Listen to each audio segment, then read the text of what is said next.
Hey guys, NecroVMX here for the top 10 best video game series ever made. Slight delay, I actually meant to get this video up yesterday, but I had some issues getting the footage, so here it is today, and today we're going to take a look at number 2.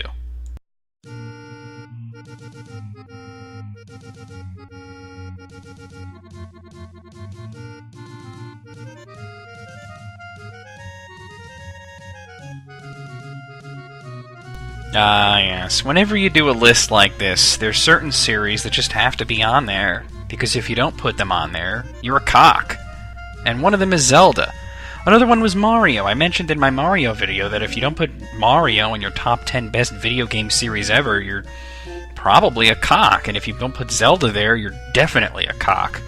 I mean, you know, some of the other things I've used, they're just pretty much series that I like. But Zelda? Man, if you don't like Zelda, there's something wrong with you. What is wrong with you? Well, I'm assuming that everyone who was watching this likes Zelda, and if you don't, you can go fuck yourself, because Zelda is the cat's ass. I mean, it is such a cat's ass, I can't even get over how much of a cat's ass it is. This is, without a doubt, one of the most iconic gaming series ever. Some people just equate video games with Zelda. They hear video games and they're like, oh yes, like Zelda. That's how popular it is. I mean, wow. The very first game, actually I played Zelda 2 first. I got that one first, and then later I got Zelda 1.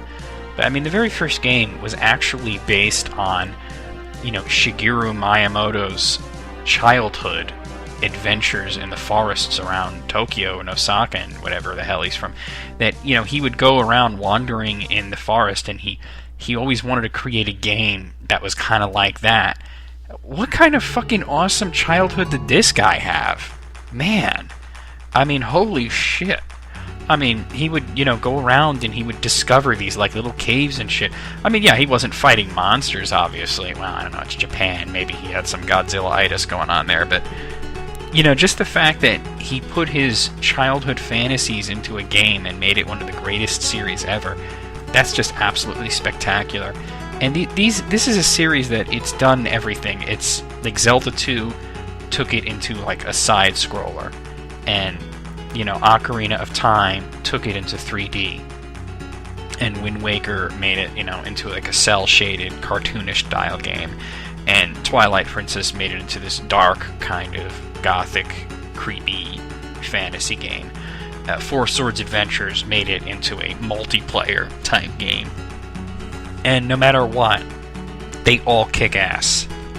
I mean, I think the only Zelda game that I don't really like is Majora's Mask. And I know what you're probably thinking I'm going to say, that I don't like the whole concept of the time limit and everything. I had no issues with that. I actually just couldn't get into the game because it didn't really feel like a Zelda game, because it wasn't made by the same people.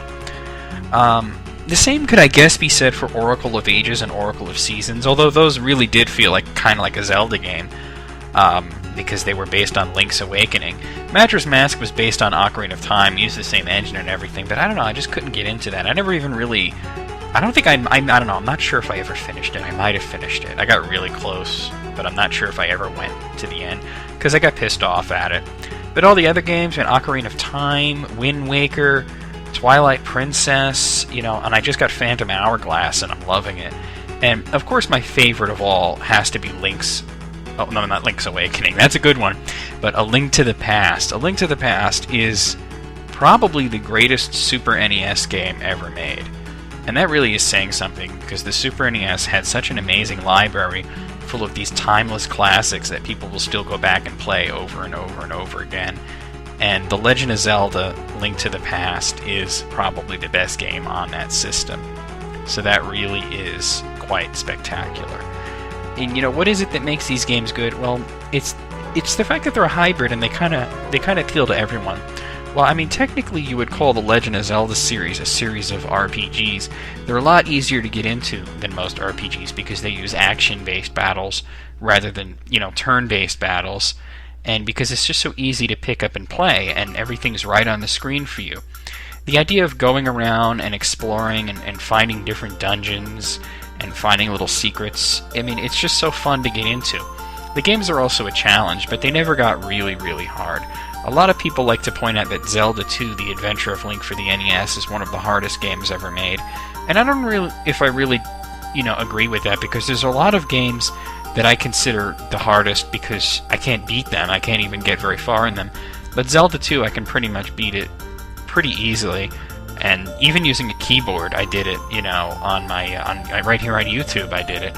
So I don't know. Maybe it's just because I've been playing it since I was a kid and I'm so used to it. But these games, they're challenging, but they're also, every single one of them is a game that you can just pick up and play and not get frustrated. You might get frustrated later when you're stuck on some really deceptive puzzle, or you're, lost in some dungeon, and you're looking for like one more key or something. And there's been some pretty frustrating dungeons. One of the most infamous ones is the Water Temple in the Ocarina of Time. Although I always say that one's really not that bad because I don't have issues with it, but I know a lot of people do. Zelda's also known for its really memorable boss battles. And what's memorable is that these boss battles, they don't degrade to, kind of a who has the biggest cock, hit the enemies as many times as you can and avoid all their, shots and shit. There's always some kind of strategy or some kind of weakness you could use. They never degrade into just hacking the enemy to death. Well, I guess in Majora's Mask it did, but that's part of why I didn't like that one so much. But there's always a way to find the boss's weakness and to exploit it, and there's usually multiple ways to beat the bosses. Also, the storyline is really interesting, and I don't say that too often in video games because I don't really get into the stories that much in most games, unless they're RPGs, which I guess Zelda qualifies as such. Although it's such an easy to get into game that a lot of people won't even think of it as an RPG, so, there's always that, too. That they call it an adventure game, and while it really doesn't meet the criteria to be called an adventure game, it certainly is an adventure playing it. Every single one of these games has just an epic scope, and some of them are really weird, like Majora's Mask had a really weird, trippy storyline, and so did Link's Awakening, which was on the Game Boy. But for the most part, they're really these epic fantasy storytelling. And, you could always kind of tell what Miyamoto was into. Like, you can tell that when he was making Wind Waker, that he was really getting into a lot of the classic Disney films. And when he was playing when he was creating Majora's Mask, he was really into Alice in Wonderland. And you can tell that when he was doing Twilight Princess, he was into Lord of the Rings. And while they're never direct rip-offs, they are heavily influenced by different pieces of fantasy literature and popular fantasy that you could really get into. And there's also the character of Link, who you play as, and he's just an interesting character because he really doesn't express himself all that often. I guess in Twilight Princess and in Wind Waker he is pretty expressive, but for the most part he's a typical archetypal RPG hero in which you can kind of become him. You really roleplay as Link because you can kind of make up his own personality as you go along, which is something that a lot of series have tried to do, but I think Zelda does it better than anybody. What else, man? Oh, another thing is the music. I'm playing some of my favorite Zelda tunes, and it's a very small sampling of my favorite Zelda tunes in this video. And, just themes like The Legend of Zelda, like the overworld theme from the first game. It's kind of a tune that anybody would know. I've heard it, everywhere. I've even heard some guy had a ringtone of Legend of Zelda. And what's scary is that I heard it, and I immediately recognized it as the version from Link's Awakening. That's how distinct each version is. And, themes like, the Spirit Temple or the Gerudo theme from Ocarina of Time, they're instantly recognizable and very memorable. So the music is a huge part of Zelda. Another thing is the graphics. This is a series that has always been on the cutting edge. It might be hard for some people to believe it now, but the very first Zelda game, when it first came out, was considered a graphical masterpiece. It was far more colorful and expansive and varied than most games were at the time. If you look at games that came out at the same time, like Super Mario Brothers, there really is only like 3 color palettes. There was like 3 different types of levels. Maybe 4 types. You had your typical regular level, your typical underground level, your castle level, and your underwater level. Well, Zelda had a lot more variation.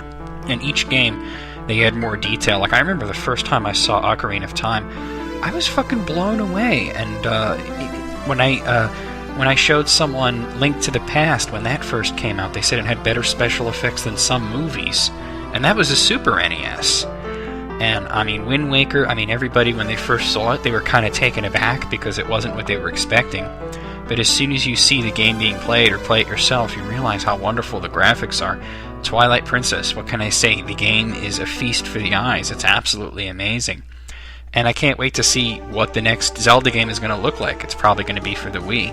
Well, that's number 2. We'll see you soon for the big number 1.